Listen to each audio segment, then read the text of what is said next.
It's crazy to me, and it really blows my mind that I went to school with people, got a bachelor's degree in exercise science, also continued on, got a master's degree, and some of my classmates from that time just completely turned their backs on me when I stopped training how they trained, when I stopped doing multiple sets for every exercise.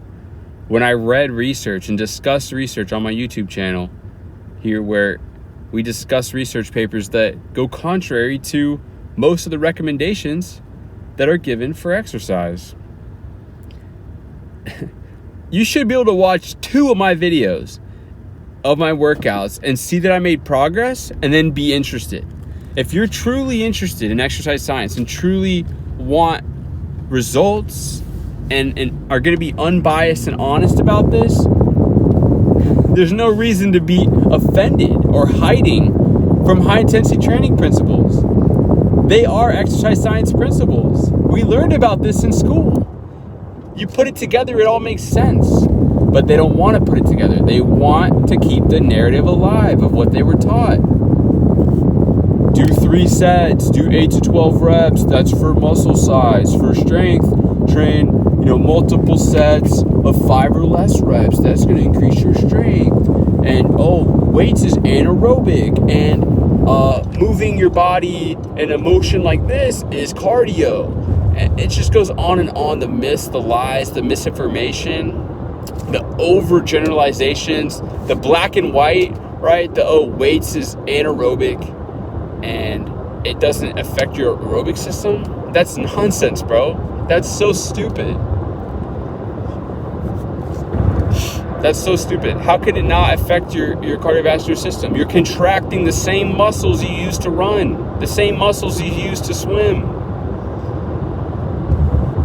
It's unbelievable. It's unbelievable that people are willing to turn their backs and turn a blind eye to information that challenges their view. That's what this is all about. If you're really into exercise science, you have to be open-minded. And they try to tell me I'm the closed-minded one. Hello, I'm the one open enough to this information. You're not open enough to this, so who's more closed-minded? Doesn't make any sense, bro. You can train how you want to train. It all works. It all works. It just takes longer. You put more time and effort into it to get the same results than if you were to train harder with far less training. You get the same results at the end of the day, right? At the end of the day, the result is your genetic potential. So you're going to get there eventually. You can either train 5, 6, 7 days a week, 1-2 hours a day to get there, and be tired and be just randomly changing your rep ranges, randomly changing the weight you use, the exercises you use, and thinking that that's going to make a large difference. Or you can train what I've been doing, 15 minutes workout once every 4 days. That's what I've been doing now. So something along those lines, training really, really hard, stimulating the muscle as much as possible. And then when you're done with that, you go home and you rest and you eat and you sleep. It's not that complicated. It's very simple and easy to understand if you want to understand it. Most people don't, though. Most people, it's offensive. It challenges their beliefs. It challenges people's beliefs who they respect. It challenges the beliefs of professors and teachers that they had. But if it's true, why does that matter? If it's true, isn't it worth it? If it's true?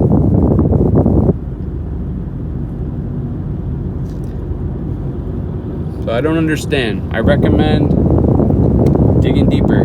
Keep digging. Don't be satisfied. Don't just take what you've been told and what you've been taught. Does it actually make sense?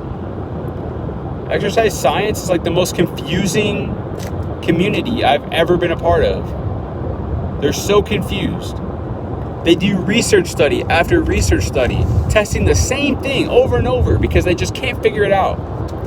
Oh, well, we had one group train with 80% of their 1 rep max, and we had another group train with 69% of their 1 rep max, and they both got the same muscle growth.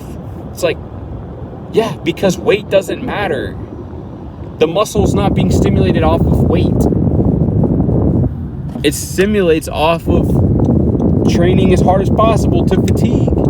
Fatigue is what stimulates more muscle fibers to be recruited. The only way you actually stimulate high threshold motor units and type 2 muscle fibers is, there's only 2 ways. One, you're training with such a high intensity from the start that they come into play initially, although you are risking injury by doing that. And you may not be recruiting your cardiovascular system as much, right? Or you start at the bottom with a moderate intensity, moderate weight, and you slowly let the set continue until you've reached muscle failure and you've actually fatigued out all those smaller motor units and muscle fibers. It's like this. It's like if you had 12 bears asleep in a cave, right? In order from smallest to biggest. And you walk in the cave, the first one you come up to is a small bear. You wake him up. All right, he's awake. Then you walk and go to the second bear. He's a little bit bigger. You wake him up. He's awake now. And you keep that pattern going until you get to the biggest, scariest bear at the very end. You have to go through all those small bears to even get to him. He's in the back. He's hiding. That's like the type 2 muscle fibers. That's the ones you want to grow the most. That have the most growth potential. So how you tap into them is fatiguing all the ones leading up to it. It's called Henneman's size principle. We've known about this since the 50s. Since the 50s. Yeah, we have exercise scientists today trying to do research studies, basically trying to figure this out. When we already know this. We're going backwards, bro.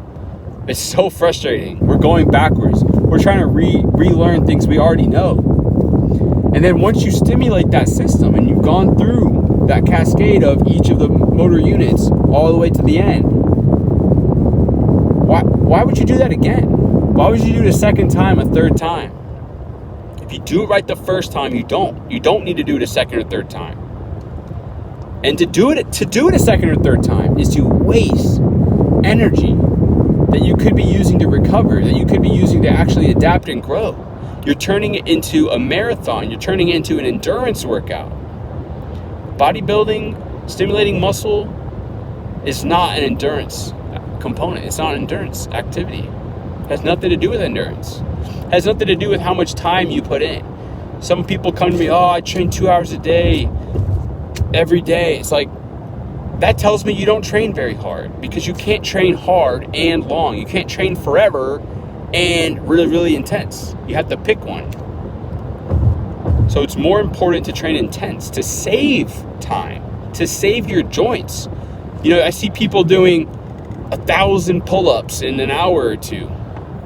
1,000 pull-ups, bro, that's so much stress on your elbows, your forearms, your rotator cuff. That's why they have these straps they're wearing on their arms and pads, and they're injured, bro. They're getting themselves injured. This is not a competition. The adaptations to training are in your muscles. Now, whether you want to call this bodybuilding, whatever you want to call it, you want to stimulate your muscles to grow, for your muscles to make those cardiovascular adaptations. And that's why I train the way I do, because I get both. I get both, bro. Anyone who disagrees that I'm getting both, tell me what you want. What do you want me to do? You want me to go for a run, a 1 mile run, 2 mile run? You know, how fast, how far? You know, how much hard work do I have to do to show you that I'm in good shape? Even though, like I said, I have not run in 16 months. Only weights, 16 months. I'm telling you, when you figure this out, it's a game changer. It's a game changer.